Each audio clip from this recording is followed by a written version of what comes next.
The first thing I want to look at is when they pick Juggernaut in the draft. Okay, so it's already a really good Jug game because you can spin out of everything. They can't lock him down through spin. And spin, by the way, late game, just a little Jug tip, it's used as a defensive reset tool. So like you can go in, you can Omni, hit, and then you spin and you run away when you're in danger. And then let's see what they pick in response to the Jug.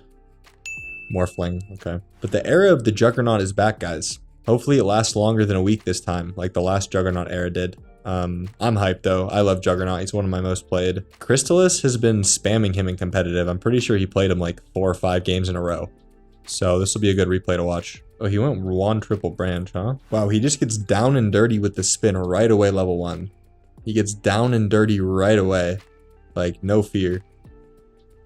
Although, it is worth noting that there's no creep wave. I mean, this kind of makes sense when you look at it. Just did the raid thing? Thank you, Sharpshooter. Thank you. And if you guys are wondering what he's talking about, the best thing that you can do to support me is to download raid with my beginner link and just do the tutorial. It takes between 5 to 10 minutes. Some people report that it even takes like 3 minutes. And the reason why that you should do it is because it's a win-win for me and for you. It's a win for you because I'm on a short-term trial with GameLeap right now. If that short-term trial becomes a long-term contract, which it could, it will, if a lot of you guys sign up for raid, then it means that you get the Dota content that you know and love from me for the next like year at least. And if GameLeap does not sign me for the long term, if that noob speed says, Krabby, you didn't get enough raid signups, and he kicks me to the curb, and I'm going back to Mickey D's. I'm going back to McDonald's, putting the fries in the bag. I'll just have to find something else to do with my life to make money. And I'll be the first to admit, guys, raid is a stupid pay to win game. You know, it's no Dota. So if it's not your cup of tea, all I'm asking you to do is to do the tutorial, right? Try it out. It's not your cup of tea, uninstall it. If it is your cup of tea, then you can join my clan. The Krabby clan is getting powerful. Consider doing that. And thank you, Sharpshooter, again. So he did go the one triple branch build. So my question is now, does he do this every game? Yeah, he does. Okay, I've been thinking like one triple branch on these like melee carries feels pretty good. Because it's obvious if he does it against Bristle, right? But he does it against Enigma too. Okay, the other thing on Jug that's important, like using your really fast base attack time. So we're seeing Crystallis do it. Let's see, yeah, so he can attack this creep twice before Bristle can hit it once, right? This would not be, like if he was like Luna, for example, Bristle could like walk up and deny, right? Because he's Juggernaut, he can hit it twice and get the last hit. So he does that. So it's really important to abuse that when you lane on Juggernaut. And it just feels so buttery, like come on, it just feels so good. Okay, he also went Healing Ward. I think I greed out and I go Blade Dance. I'm like 2-0-1 and that's griefing. Like you should just go Healing Ward because he uses it. Let's see when he uses it. Okay, so he just pops it when he's half HP. No fear. No fear. He just pops it. It's funny, guys. This is going to sound really simple, but like something that pros and like good players do super well that I think like I can improve on and people in my games don't do is like use their abilities. Like, I think a lot of, 8 to 10, 11K Juggernauts like would not pop Healing Ward. I really believe that. Okay, nice. So level 3 spin or level 2 spin profit TP. It's just free eats on the Bristle. Yeah, the second point in ward is interesting. I wonder if he does this every game. He does. He does do it every game, guys. This is the Crystallis patented 220 Juggernaut. He goes Dormant Curio with attack speed. Let's see his choices. Okay, this makes sense. This makes sense. And then he went attack speed over mana regen. Yeah, it's important not to feed your Healing Word. It gives a lot of golden XP. You can put it in the trees and it has a lingering status effect. You know, you don't have to have it close to you at all times. Okay, so he does just rip the Omni on the Bristle. Even though it doesn't connect, like he's just down. He's just down for it. Like, he's kind of looking for it here. Yeah, wow. He could have killed him. So close. Don't you guys think Omnislash should prioritize heroes? Like, come on. I feel like they should make the spell prioritize heroes. Wow, he's actually pretty low net worth at 10 minutes. I was expecting higher. But let's see, I'm assuming he's just going to stay in his safe lane until Omni's up at least, so... Oh wait, I want to see how he uses spin to farm. Because I just be spinning on hard camps. Oh, okay, wow. So he actually drags the camps together with spin. That's pretty good. That's pretty good. Okay, I was not doing this. This is like pretty, this is some sauce. You drag the two camps together with spin. Yep, he does it again. This is the sauce, guys, right here. Oh, he didn't even get a quelling blade.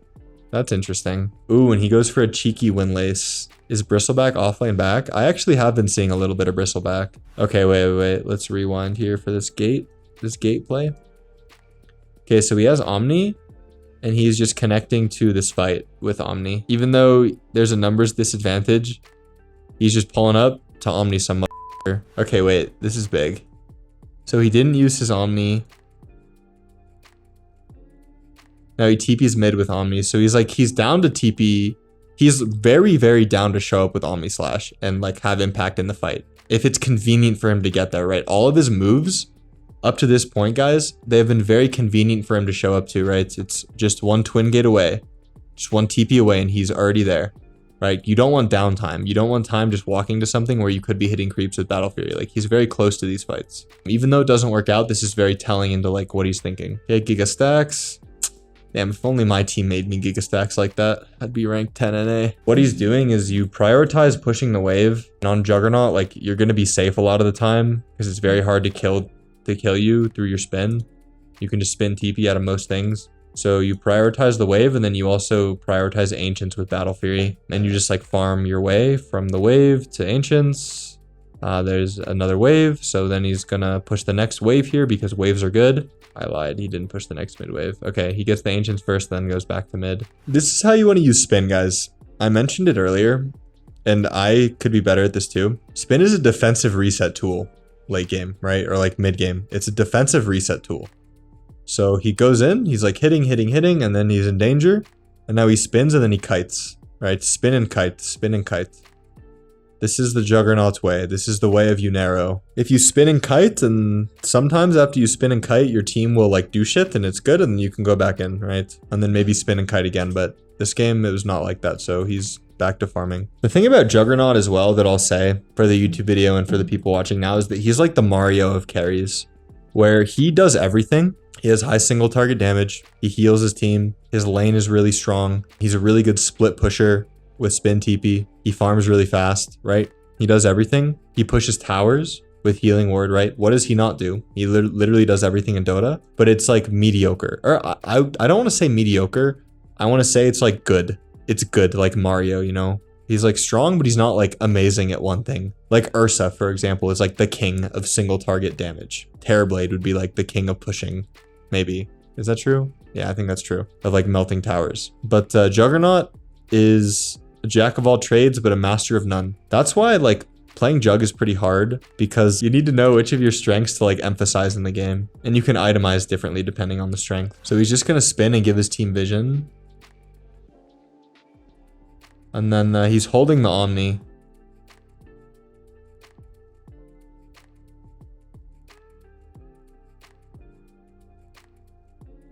He actually dies here. Wow, okay.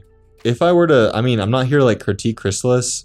Obviously, he's like 100 times the player I am. But he doesn't have his butterfly for this engagement. But obviously in a pro setting, it's like if your team feels like they're strong, like you need to go with them. But if this was a pub, if I was coaching this Juggernaut, I would say wait for your butterfly for this little bro. It's a lot of farm, guys. With this Battle Fury build, you're just slicing and dicing through the jungle. And it feels really good. Juggernaut is one of the best feeling heroes to farm with in Dota, if not the best. So now he has the old butterfly, and they have no Aegis. Morphling also has a butterfly. It's kind of nasty. I'm surprised this Morphling loses the game. Wow. But let's see what happens. See how he plays this. Okay. Okay, is he gonna Omni this Jakiro? Yes or no? Chat? Press 1 if you think he's gonna Omni this Jakiro. I feel like I might have already played this though, so maybe you guys saw it. I didn't see it. Okay, so we have one. Oh, it's pretty split. Actually, he has Dawnbreaker. I don't think he's gonna Omni. Oh, okay, well. He does it. He just rips it. So, yeah, I mean, he's just down to rip it to kill a support, I guess. It's a takeaway. I mean, you can apply this to like Dota knowledge in general, right? Like any fight that starts with someone getting full to zeroed is good for the Radiant team, right? Because now it's 4v5. Now it's 4v5. Then they get a nice fight. So imagine like this, all this, like look at this. Imagine if Jakiro was alive, right? Imagine if Jakiro is alive and he's like putting all of his goop on the Radiant team. Like there's Macro Pyre, Ice Path, Dual Breath here. Like it's a very different fight. So just having one hero down, even a support, is big.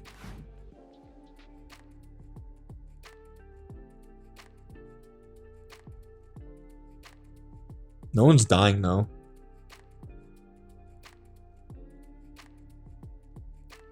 Whoa, whoa, what just happened?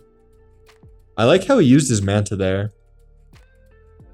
I actually really like this Manta usage to like man fight a little better.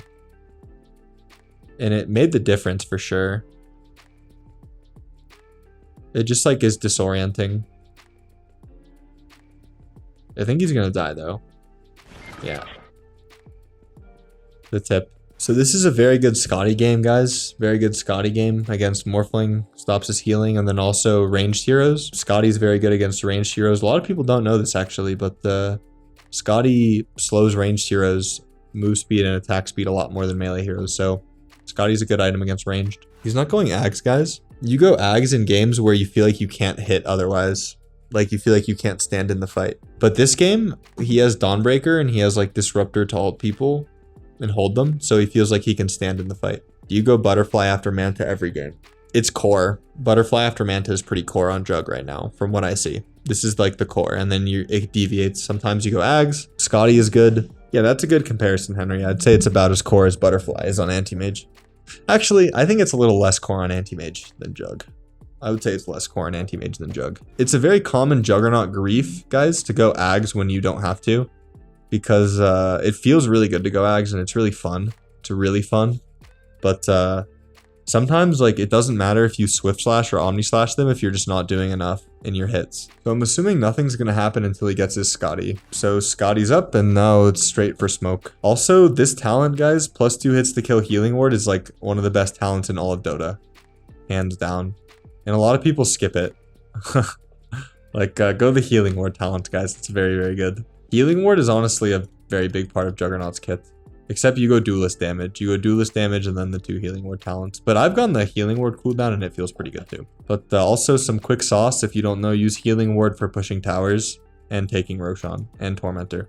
And in fights, just put it down. It will do so much for your team. Okay, they didn't find anything with his Scotty. Okay, so we have a little spin. Okay, so we're getting gone on. We're manting. Now we're just hitting in the Dawn ult. I'm assuming he's gonna Omni here. I mean, I already saw he did.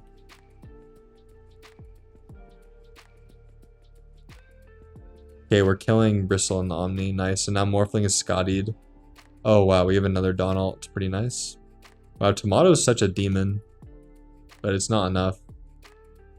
Oh, maybe it is. Here's the defensive reset spin. I'm late for class. What's up, Yarrow? What's our Northern Star on this replay?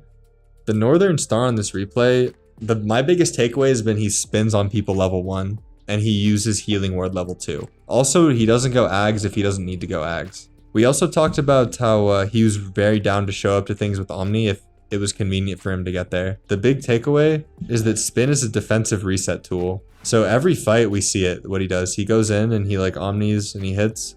And then when he has to get out, he presses spin and he kites.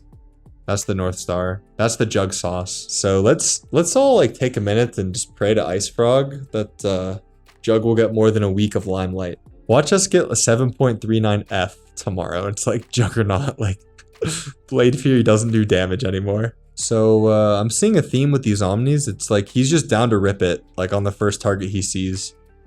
Like just start the fight 4v5. Like even up here, it was just a Jakiro, but he just like ripped the Omni. Like just kill someone. Oh, nice. Ooh. That spin was a little sus, I can't lie. But then he man fights the Morphling. Okay, GG. GG. There were some good takeaways this game, guys. Download Raid now if you want to do it and you're putting it off. Don't put it off. That's a general tip for life. Don't put things off because you won't get them done. Yeah, I hope you guys learned something about Jug. I'm excited to start spamming Jug, and I'm really excited that We're in a Juggernaut era now. It's been too long. Really has been too long. So let's hope he's meta for more than a few weeks.